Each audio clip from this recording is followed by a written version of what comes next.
How could you possibly walk through children, 2 kids with a gun, and point it to another person that's holding the child?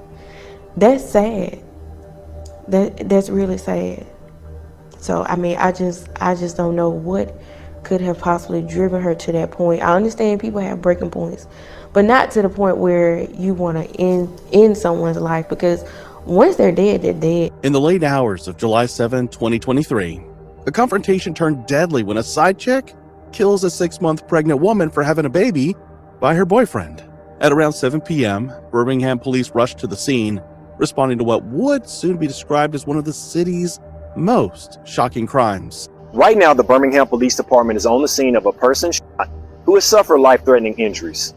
Just before 7 p.m., North Precinct officers were dispatched to a person called at an apartment complex in the 3200 block of 17th Avenue North. Just moments prior, the 2 women crossed paths at an apartment complex and got into a heated argument. But what was more tragic? The 36-year-old, 6-month pregnant mother of 5 wasn't alone.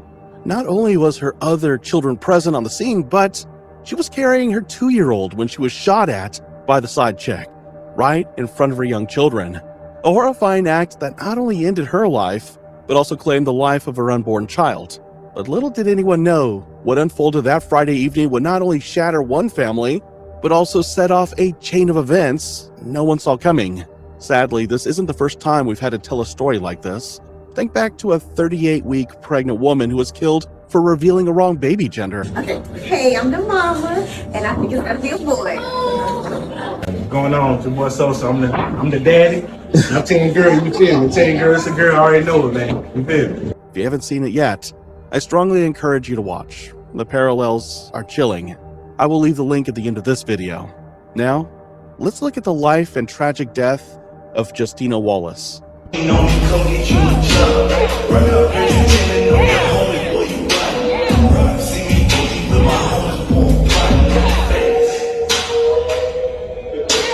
Bitch, come to my motherfucking shit, you gon' get laid down, you understand? Justina Zanola Wallace was born in 1987 and raised in Boynton Beach, Florida. Growing up, she was known for her infectious energy and her ability to bring people together.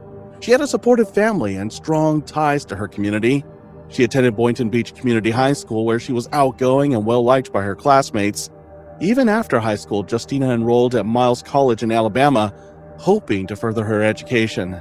Though life circumstances led her to drop her studies, she never gave up on the idea of returning. In fact, just before the tragedy struck, she had re-enrolled at Miles College to pursue a degree in business management. Her ultimate dream was to open her own boutique, combining her love for fashion with her vision of creating financial stability for her children. For Justina, her boutique represented more than a business. It symbolized independence, growth, and a better future. By the time she moved to Alabama, 36-year-old Justina was a proud mother of 5. Motherhood became her driving force. She was determined to give her children the opportunities she never had, and every decision she made was with them in mind. Those who knew her said she sacrificed endlessly, often putting her own needs aside to ensure her children were cared for. Despite her responsibilities, she still made time to laugh, to celebrate, and to remind her kids how deeply loved they were. Friends and family described her as vibrant, loyal, and full of life. She had a personality and a natural ability to light up a room with her presence. To many, Justina embodied resilience. She had endured struggles, but instead of allowing them to define her, she used them as fuel to keep moving forward. In this post here, she wrote, "It was more than just words on a screen. It was a reflection of what she wanted most in life. She longed for love that wasn't flawless, but real. The kind of love that showed effort and loyalty." Posts like these gave a glimpse into her heart and into the battles she faced behind closed doors. But while her role as a mother was steady, her personal life was far more complicated. She found herself entangled in a tense relationship with another woman, one who was also tied to her through the same man. This rivalry would soon escalate with tragic consequences. The other woman was 21-year-old Anaya Nowden. Show yourself, then show what you be f***ing.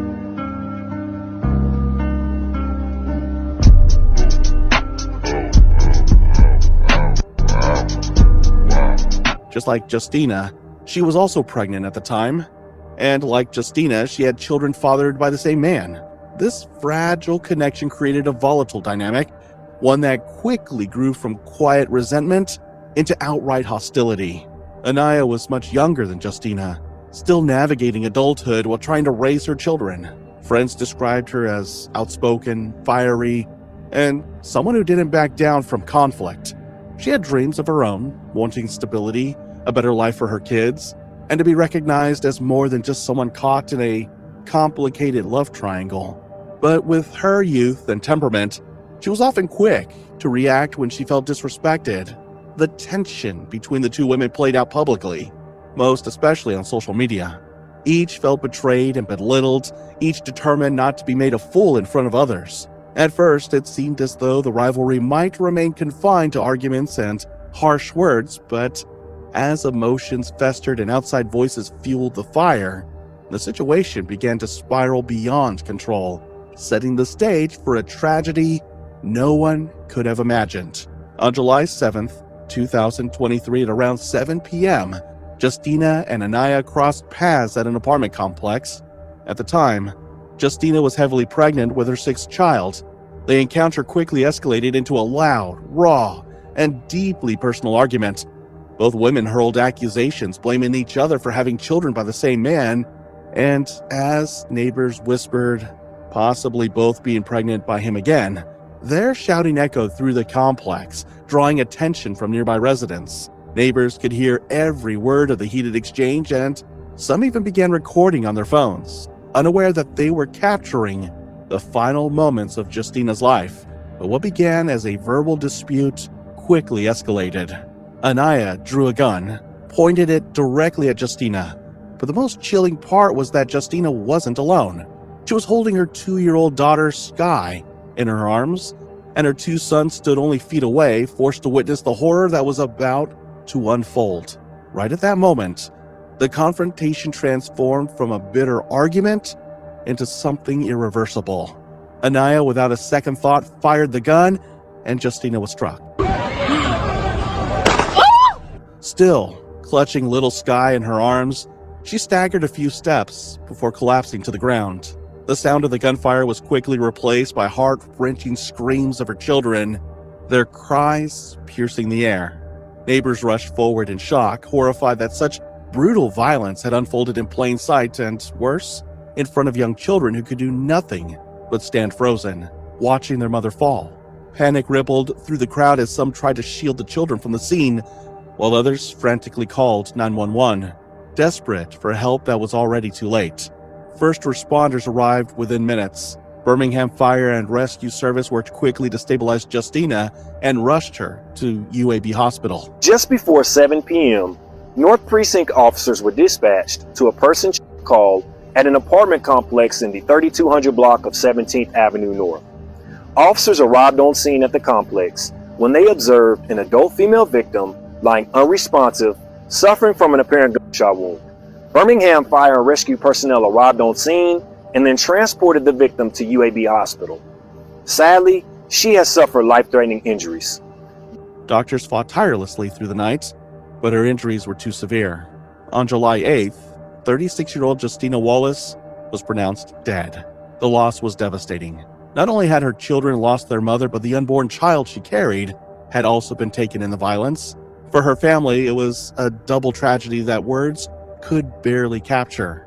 Meanwhile, as police secured the scene, they immediately detained Anaya, who was still present when officers arrived.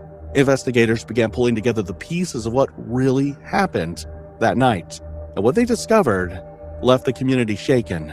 Detectives interviewed neighbors, bystanders, and Justina's family members. They spoke with the children who had witnessed the shooting, as well as the father who connected both women. Each testimony painted the same picture. This had started as an argument, one fueled by jealousy and rivalry, but it ended in cold, deliberate violence. But the case would take a darker turn. In a post-Miranda statement, Anaya admitted she had seen Justina holding her child and carrying nothing else in her hands when she fired the gun. This admission undercut any suggestion that she had acted in self-defense. Anaya was taken to First Birmingham City Jail before being transferred to Jefferson County Jail. The charge was capital murder in the presence of a child, a crime that carries some of the harshest penalties in Alabama, potentially carrying a life sentence in prison without parole or even the death penalty. But the case did not stop there. Prosecutors soon added the possibility of a second capital murder charge for the death of Justina's unborn child. This meant Anaya could now face 2 counts of capital murder, both equally severe, and together representing the enormity of what had been lost. But her case was complicated. She was also pregnant and dealing with health conditions, including high blood pressure and preeclampsia. Her defense claimed she was locked up for 23 hours a day and placed near inmates with severe mental health challenges, raising questions about her safety. The defense insisted she belonged outside the jail while awaiting trial, but prosecutors were firm. Jail officials reported her condition as stable and confirmed that she was receiving appropriate medical treatment on the jail's medical floor. The risks cited by the defense, they argued, were not enough to justify releasing a woman facing such serious charges. Jefferson County Judge Alaric May agreed. The request for bond was denied. Anaya would remain in custody until trial. The news of Justina's death spread quickly through Birmingham, sparking both heartbreak and outrage. For Justina's sister, Shamari, the loss was beyond comprehension. How could you possibly walk through children, 2 kids with a gun, and point it to another person that's holding the child? That's sad. That's really sad.